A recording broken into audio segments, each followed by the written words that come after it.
Turning your drawing into a puppet? Customizing 3D models with your own art? And textures that accurately snap into place? A new version of ClipStudio Paint is out, and these are only a few of the new features that we are going to take a look at today. Celsius, the company behind ClipStudio Paint, gave me early access to check it out and get familiar with the new tools and features. And with the test version, you can now also give all the features I talk about a try for free. So what's new, and how can these new tools improve your drawings? I picked my favorites of the new features, but I'll also have a look at some of the smaller additions that I think are worth discussing. Big thanks again to Celsius for the opportunity and for sponsoring this video. Let's start with one of the highlights of this new update: a new way to transform your drawings. If you click Edit and then Transform, you can find plenty of options. There you'll have things like the classic rotate scale, for example, that enables you to resize, rotate and, holding control, stretch and skew your drawing, which is useful, for example, if you have drawn the head too big. But it also helps in case you need to rotate the hands or the arms. Or if you simply want to play around and check whether things can be fixed without drawing everything entirely from scratch. Then there's the perspective transformation that lets you warp your drawing across perspective guidelines, which might help if you want to create foreshortening along a certain perspective, for example. Another honorable mention is the mesh transformation tool. If you click that, a grid in the size of the project you want to transform appears. Here you can pick a point of the grid and stretch your drawing to the direction you want, almost like it's a liquid. These tools are a ClipStudio Paint standard, and you can find them in the previous versions as well. But the latest version adds a new tool, the Puppet Warp. When you select the Puppet Warp tool, it immediately creates a skeleton-like mesh that covers your whole character. With a click into the mesh, I create a pin, which is represented by a red dot with a circle around it. With one pin, I can simply drag the character around and rotate it. Nothing that we haven't seen before. But with just another click, things change. The first pin now serves as what I like to imagine a thumbtack that locks the area in place where we put it in. So the character rotates around it, but if I drag the character up or down from that tag, I can shorten or elongate the torso without affecting the rest. The arms, the head, the legs, all of them stay the same. The red circle also has a use. Dragging along it, we can rotate that area, while the area with the other pin stays put. The thing is though, if I drag with just 2 pins, we are only scratching the surface. So let's add some more. Just like with rigging other things, I add pins to every joint and create my own skeleton. And with all pins in place, we now are the puppet master and can make the drawing dance. Jokes aside, I love this new tool. At first, I thought it would fulfill a similar purpose as Liquify. But having played around with it, it really is hard to compare. Working with the joints, the fact that there is overlapping, like, ignore the anatomy here for a moment. I am for real amazed that I can drag the hand on top of the pants without skewing anything underneath. And yes, to be fair, there are ways and workarounds without the tool that might let you do the same, but nothing with the speed and efficiency that gives you such a result. Another side aspect I like about the Puppet Warp is that you can apply it to multiple layers. This means you can work on a line art layer and a color layer simultaneously, without having to flatten the image at first. So this is not just a gimmick to make puppets out of your character, but an actual transform tool that lets you fix anatomical and proportional irregularities all throughout your drawing process. The second feature of the new ClipStudio Paint update that I want to talk about is the snap function. Go to View, Snap, and there are a few options to choose from. If you activate Snap to Objects, then objects on a canvas will snap together like magnets if their bounding boxes get close to each other. This is pretty useful when evenly arranging patterns, for example. For drawing purposes, however, I think the most useful new option here is Snap to Ruler. Let's have a look at it. First, I open a perspective ruler layer. To do that, I go to Layer, Ruler Frame, Create Perspective Ruler. Then I choose a 3-point perspective and uncheck the fisheye perspective. Now create a perspective, random, or adjust it to your needs. For the demonstration, I go for random and arrange the lines without much thought. Next, I scribble a rough setting.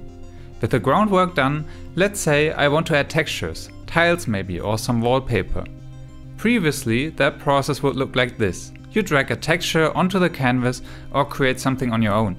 And then you'd use the transform tool by either picking it manually or pressing Ctrl-T as a shortcut. With Ctrl pressed, you can drag and stretch the square-shaped texture along the line art. The issue that occurs is that when the lines are outside the canvas, there are no lines to guide you. You'll have to improvise and roughly estimate how the perspective might affect the way you have to transform the texture. But with the new snap update, the texture will snap to the ruler automatically, which makes the process not only quicker, but also more precise. And this precision is also useful if you need to draw architecture, when it comes to placing windows on a skyscraper, for example. Here I draw a window with the ruler tool, duplicate it and make a pattern out of it. Next I drag it across the building and have it accurately snap into place. To add more dimension, I use a duplicate of the original texture and place it slightly offset with the same method to then erase the parts of it that shouldn't be visible. And tada! With a few steps you can fill a whole town with details. The next feature I want to have a look at is the new ability to create art onto the 3D model itself. Most of you might already be familiar with the ClipStudio 3D models. If not, check out my previous videos on them. They are a great way to create references if you struggle with complicated poses or perspectives, and they can help you when you are lost with anatomy or proportions. You can arrange them across the canvas, put the body parts in any position you need. There also is the option to have the perspective more warped by checking the manga perspective in the subtool options. However, the figure is a bit limiting. You can change the body type through the subtool options as well and make the model thinner or bigger or more or less muscular, but depending on your art style, the options might not be enough for you to easily figure out where certain muscles would be located. With the new update, however, we are able to customize this reference a bit more to our liking by adding guides to it. I put my model in a neutral position, facing towards me to make sure there is not much warp in the line art when I turn the camera. Then I draw the muscles where they would be visible directly on the model. If you are not sure about it, you can also use references for that. Place the reference on top and lower the opacity so you have a guide. Most often, the reference won't match entirely with the model, but that's no real issue as we are going to use the model as a rough guide later on anyway. We can also add some more details like the face, or we can work from another perspective, like on the shoulders for example, or even sketch a rough guide for the hair, etc. After we have drawn or transferred the lines onto the model, we can change the camera perspective and the lines will stick to the figure, giving us a more defined tool to work with. Now let's put it to the test and use our customized model for drawing.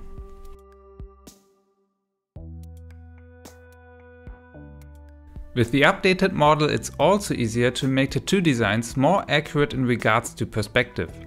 Trace the design on the desired body part and from there you can continue on your drawing without worrying about the tattoo looking like a sticker anymore. In my case, my character already has a very simple design, but just as with the muscles, you could also go for more complicated tattoos by having them on a transparent layer and tracing them on your area of choice. Another update with the 3D models is that there is now a quicker way to adjust the lighting. In the subtool you can find an option where you can use images from the materials or photos saved on your device, and the setting will adjust the color and brightness of the light in accordance to the photo. This function becomes more apparent when you combine it with the cast shadows onto themselves or other objects feature, which makes the 3D reference we created even more useful. Lastly, I want to talk about some features that don't need much explanation, but that I find useful. So let's get to the honorable mentions. The filter tool was improved. Similar to lots of photo apps, there is a quick filter tool in ClipStudio Paint that lets you select between different filters and adjust them to change the colors of your artwork. Maybe you want to give your artwork a summery haze or a cool winter vibe.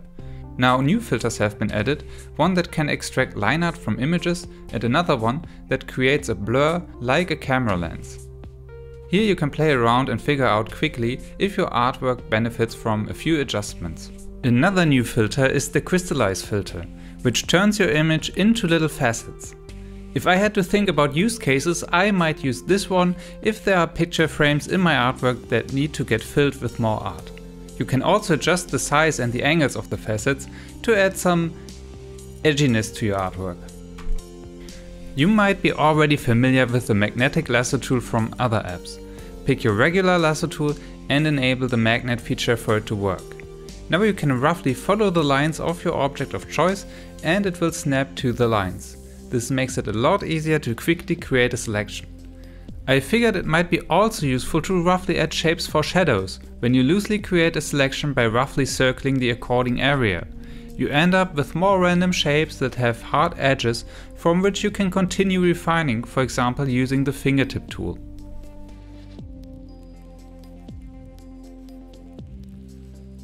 ClipStudio now also supports more file formats, for models you created in Blender for example.